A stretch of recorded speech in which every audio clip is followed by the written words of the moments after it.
have used the jet skis, for instance, yeah, you will actually notice that you are actually quite agile and fast compared to the big, CB90s, etc. And you actually have a good chance of hiding in these waves. Yeah. So you feel quite powerful, like a small bee compared to the big bear hunting you. Yeah, you can really take advantage. Really cool. Just take advantage of your surroundings. Yeah, and you add the dimension that is the element of the world. It's not only about how you use the vehicles or the weapons or the environment, it's actually how the environment changes around you. Yeah, yeah, and now in talking about the environment changing, Levolution, got to talk about it. The, the C capture point, right, which I'll go ahead and bring up the tabletop view here and zoom in. Right here, C, this area changes dramatically as soon as that ship, which we saw on the live stream, crashes right into the island. Yeah. And it also gives the commander another ability as well, which is to use that anti-air gun. Yes. So when developing this, right, in the first one we saw commander had a great impact on the majority of the battlefield, right? Yep. Really took advantage of the UAVs and the gunships and all that stuff. But now you give him another tool, right? Something really different and unique, in my personal opinion, to commander.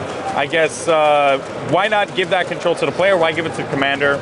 What was that that plan with that? The idea is actually still to give some of the command back to the player, so you can actually when you're in that area, and this is something we're discussing right now in the studio. So how do we utilize this the best? The game is not completely done. We're still looking into some details. We're actually looking into giving the player the ability to spot enemies like planes and stuff, to use that anti-air gun as well.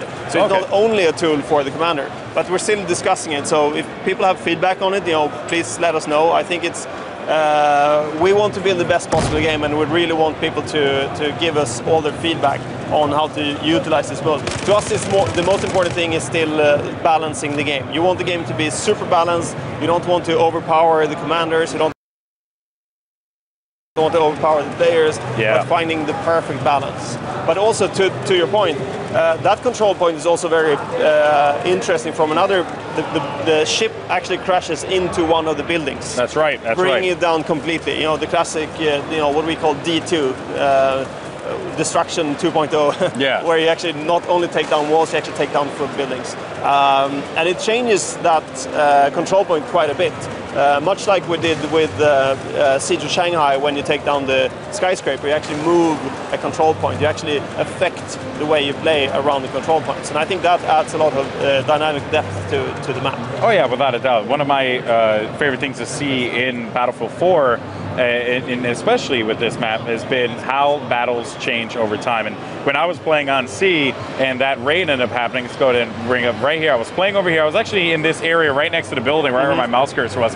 Boat comes crashing in, and I look at it and I'm like, oh my! Like it was like a set piece in a movie. It was probably like one of the coolest things, and I loved it. I thought that it was awesome, and it really just added a lot to it. Is that a plane that just flew by me? That was a plane. Sniper bullet. No, that was that guy right there, man. He's trying to get crafty with it, and of course, jets on this map too, which is really cool. And how are you guys? I guess when you added the jets into the game, we all knew that they were going to be in it, obviously, but I would have to ask you, how do you feel the overall feel of the jets are in Battlefield 4? Like, how is it?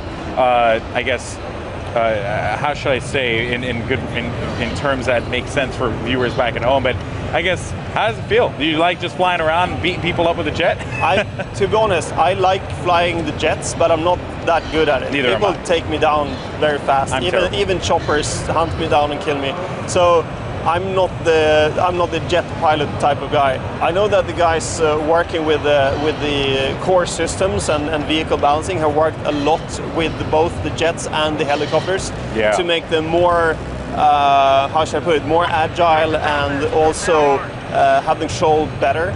Because we know there's a lot of people that only flies jets or helicopters or tanks. Yes. They don't spend much time with their boots on the ground. Because they love the vehicles.